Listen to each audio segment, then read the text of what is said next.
Hello viewers, இனி நம்ம பார்க்க போறது ஒன் பீஸ் எபிசோட் 610 பார்ட் 1.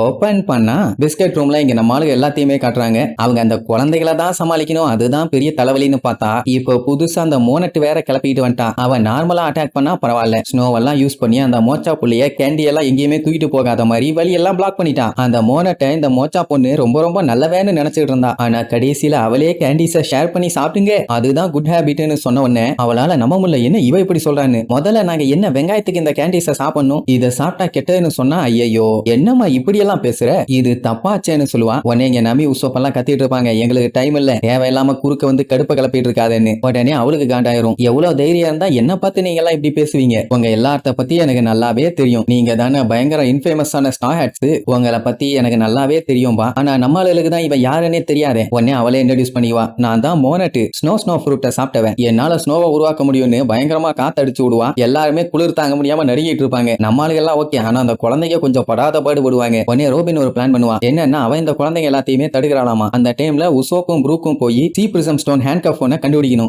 ஏன் எதுக்குன்னு கேட்டா லூஃபி அதைத்தான் ரோபின்ட்ட கேட்டிருப்பான். எதுக்கு கேட்டான்னு தெரியலன்னு இவனுங்களே முழிப்பானுங்க. சரி கொண்டு வர சொல்லிட்டான், கொண்டு வந்துட்டா போச்சு, அந்த வேலையை நாங்க பாத்துக்கிறோம் பாங்க. உடனே சாமுராய் நானும் கூட வரேன்ட்டு அவங்க கூடவே போவான். ஏன்னா அவனுக்கு அவனோட பையனை கண்டுபிடிக்கணும். இப்ப மிச்சம் இருக்கவங்க எல்லாம் சேர்ந்து குழந்தைகளையும் கட்டுப்படுத்தணும், இந்த மோனட்டையும் தடுக்கணும். லூஃபியே படாத பாடுபட்டுட்டான், இவங்க என்ன பண்ண போறாங்கன்னு தெரியல. அப்படியே கட் பண்ணி டி பில்டிங்ல இருக்க அந்த சேடு மேனுஃபேக்சரிங் ரூமை காட்டுறாங்க. அங்க இப்ப ஸ்மோக்கர் வந்துட்டான். வந்தவன் அந்த ரூம் அப்படியே சுத்தி முத்தி பார்த்துட்டு, இந்த ரூமை பார்த்தாலே ரொம்ப டிஸ்டர்பிங்கா இருக்குது, என்ன இடம்னு கேட்டா அதெல்லாம் உனக்கு தேவையில்லாத வேலை, உன் வேலையை மட்டும் பாருமா. அவளை அடிவாங்கியுமே அந்த ட்ரெஃபல்கர்லாம் வய மூற மாதிரி இல்ல, என்னடா சுத்தி முத்தி வேடிக்கை பார்த்துட்டு இருக்க கொய்யால, நான் கிவ் அப் பண்றேன்னு உங்ககிட்ட சொல்லவே இல்லையே, வாடா வா ஒரு கை பார்த்தலாமா. எப்படியே இப்படி படுத்து கிடந்துக்கிட்டு அவன் கையில வச்சிருக்க அவனோட ஹார்ட்டை போட்டு பிதுக்கு பிதுக்குன்னு பிதுக்குவான். சண்டையோட ஆரம்பத்துல உன்னோட ஹார்ட் எல்லாம் யூஸ் பண்ணி நான் சண்டை போடுறதுக்கு நான் ஒண்ணு வெங்காயம் இல்லைன்னு சொல்லிட்டு பில்டப் பண்ணுவேன். இப்ப ஹார்ட்டை வச்சு பிதுக்கு பிதுக்குன்னு பிதிக்க விளையாடுறான். அதுக்கப்புறம் உன்னை நான் அப்புறமேட்டு பாத்துக்கிறேன், அது வரைக்கும் கொஞ்சம் வாயை மூடிட்டு அப்படியே கிரவுண்ட்லயே கிட, ஏதாச்சும் லூசுத்தனம் பண்ண ஹார்ட்டை பிதிக்கி நசிக்கிடுவேன்பா. ரஃபேல் கர்லாக்கு அந்த டைம் ஏதோ ஐடியா வரும் போல பையன் பயங்கரமா யோசிப்பான். அப்ப ஸ்மோக்கர் இருந்துகிட்டு அந்த வெர்கோவை பார்த்து, நீ இவ்வளவு கேடுகட்ட கபோதிங்கிறது நம்ம சோல்ஜர்ஸ்க்கு தெரிய வேண்டாம், அதனால இப்படியே இருந்துட்டு போட்டோம், ஏன்னா அவங்க எல்லாருமே உன்னை ஒரு அப்பா மாதிரி நினைச்சிட்டு இருக்காங்க, அந்த நம்பிக்கையை உடைக்க வேண்டாம், ஏன் என்னாலேயே நம்ப முடியல நீ அந்த ஜோக்கருக்கு வாலாட்டுற நாயின்னு, அதனால சைலண்டா இருக்க சொல்லுவான். ரொம்ப ரொம்ப லேட்டா சொல்லிட்டியப்பா, இப்பதான் அவங்கள போய் சம்பவம் பண்ணிட்டு வந்தேன்பா. உடனே ஸ்மோக்கருக்கு காண்டாகி கொய்யால அவங்கள என்னடா பண்ணேன்னு கத்துவான். மறந்துட்டேன்னு நக்கலா சொல்லுவானா. உடனே ரெண்டு பேத்துக்கு சண்டை ஸ்டார்ட் ஆயிரும். ஃபர்ஸ்ட் ஸ்ட்ரைக்கே நம்ம ஸ்மோக்கர் தான். என்ன ஸ்மோக்கர்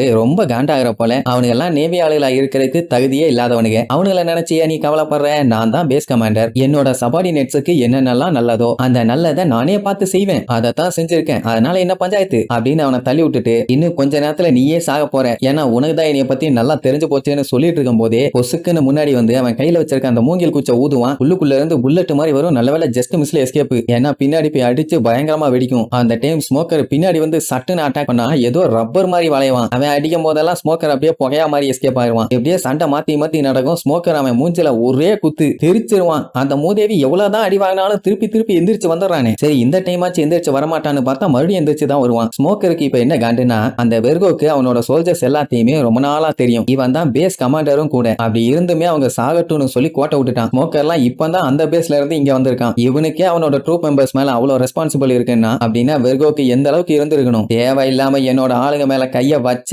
செத்தாடான்னு சொல்லி சம காண்டா கத்திட்டு இருப்பான். அப்படியே கட் பண்ணி பில்டிங் B காட்டுறாங்க. அங்கதான் G5 ஸ்குவாடும் சஞ்சீவும் இருக்காங்க. சுத்தி பார்த்தா கப கப கப கபன்னு எரிஞ்சுட்டு இருக்கும். எல்லாம் அந்த டிராகன் பார்த்து விட்ட வேலை, யாராலையுமே அங்க நிக்க முடியல. சட்டு புட்டுன்னு அடிபட்டவங்க எல்லாத்தையும் தூக்கிட்டு வாங்க, இங்க இருந்து எஸ்கேப் ஆலான்னு டஷிக்கு முன்னாடி ஓடுவான். உன்னை எல்லாம் அடிச்சு புடிச்சு ஓடுவாங்க. மெயினா சஞ்சி டஷிக்கு உன்னை நான் ப்ரொடெக்ட் பண்ணுவேன்னு கத்திட்டே பின்னாடி ஓடி வருவான். அவங்க கத்தின மொத்த பேரும் கத்துவாங்க. அவளுக்கு செம்ம காண்டாவும், ஏன்னா அவன் ஒரு பைரட், நம்ம எனிமி, அவங்கிட்ட போய் ஜாலரா போட்டுக்கிட்டு இருக்கீங்க நன்னாரி பயிலாம்பா. ஆனாலும் இந்த சஞ்சய் அட அப்படியெல்லாம் சொல்லாதமா, நாங்கெல்லாம் பைரட்ஸுங்க, ஃப்ரீ பேர்டு, மத்தபடி நமக்குள்ள எந்த ஒரு பிரச்சனையுமே இல்லாம்பானா. உடனே G5 ஸ்குவாடும் அவனுக்கு தான் சப்போர்ட் பண்ணுவாங்க. ஏன்னா அந்த வெர்கோ மாதிரி வந்தவனை இவன் தான் அடிச்சு தெரிக்க விட்டு அவங்க எல்லாத்தையுமே காப்பாத்தினா. நீ சூப்பர்ப்பா, நீ மாசுப்பா, நீ அப்படிப்பா இப்படிப்பா அவனை பாராட்டுவாயில. அவனுக்கு செம காண்டாவும், ஏன்னா அவன் என்ன இவங்க சப்போர்ட் காண்டியா பண்ணா, டஷிகிக்கு புடியணும்னு பண்ணான். அவன் என்னடானா அந்த பைரட்டுக்கு ஏன்டா சொம்படிச்சுட்டு இருக்கீங்க, அறிவு கட்டவங்களா வாய மூடிட்டு வாங்கடான்னு சொல்லி கூட்டு போகும்போது அங்க இருக்க டேங்க் எல்லாம் பட்டால்னு பயங்கரமா வெடிக்க ஆரம்பிச்சிரும். எல்லாம் அந்த டிராகன் பண்ணி வச்ச நெருப்பால வந்த பிரச்சனை. இப்ப அதனால என்ன பிரச்சனை ஆச்சுன்னா அந்த டேங்க் வெடிச்சு செவுரு டேமேஜ் ஆகி இந்த செவுரு வழியா வெளியில இருக்க கேஸ் எல்லாம் உள்ள வர ஆரம்பிச்சிருச்சு.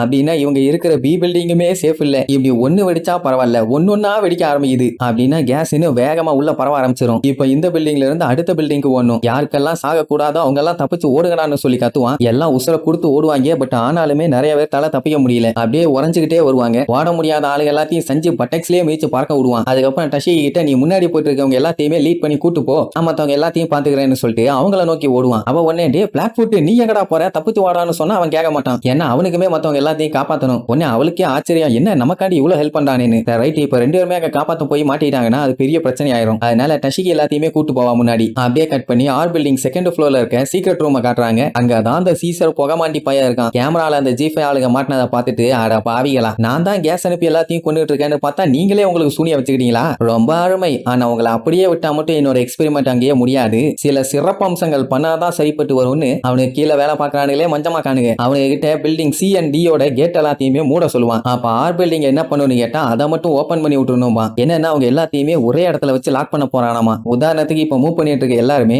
R66 கேட்டுக்கு தான் போவாங்க. சொல்ல போனா அங்கதான் போகணும். இனிமேட்டு விட்டோம்னா கண்ட இடம்லாம் சுத்திட்டு இருப்பாங்க, அது ஆகாது. சோ ஒரே இடத்துல வச்சு லாக் பண்ணி போட்டு தள்ளுன்னு சொல்லி வில்லத்தனமா சொல்லிட்டு இருப்பான். அப்படியே கட் பண்ணி சி பில்டிங்ல இருக்க குப்பை கடங்க காட்டுறாங்க. அங்கதான் லூஃபி வந்து விழுந்தான். எந்திரிச்சு பார்த்துட்டு என்னங்கடா இது இந்த நாத்தம் நாறுது, நான் எங்க இருக்கேன்னு அப்படியே சுத்தி முத்தி பார்த்துட்டு கையில கிடைக்கிறதெல்லாம் எடுத்து நோண்டி பார்ப்பான். அப்புறம் தான் பயலுக்கே புரியுது குப்பை போற இடத்துல வந்து விழுந்திருக்கான்னு. ரொம்ப டீப்பான அண்டர் கிரவுண்ட்ல வந்து விழுந்துட்டும் போலன்னு யோசிச்சுட்டு இருக்கும் போதே பயலுக்கு பயங்கரமான பசி. ஆமா, ரொம்ப நேரமா ஓடிட்டும் இருக்கான், சண்டையும் போட்டுட்டு இருக்கான்ல. சரி ஏதாச்சும் சாப்பிட கிடைக்குதான்னு பாப்போன்னு குப்பையை போட்டு கண்டமேனிக்கு கிளறுவானா. அந்த டீம் அங்க இருந்து ஏதோ ஒரு மிருகம் ஒண்ணு எட்டி பார்க்கும். நம்ம பையன் அதெல்லாம் நோட் பண்ணிருக்க மாட்டான். அங்க இருக்க பெரிய பெரிய பாக்ஸ் எல்லாம் தூக்கிட்டு வீசுவான். உடனே அந்த மிருகம் அட மூதேவி பார்த்து போடுறான், உன் பக்கத்துல இருக்கவன் தலையில விழுந்துற போதும்பா, அவன் தூக்கி போடக்கூடாதுன்னு சொல்லுன்னு திரும்பி பார்த்தா இருட்டுக்குள்ள கருகருன்னு ஏதோ ஒண்ணு பயங்கரமா நின்றுட்டு இருக்கும். ஏன்னு சொல்லி நம்மால அப்படியே குருன்னு லுக்கு விடுவான். அவ்வளவுதான்.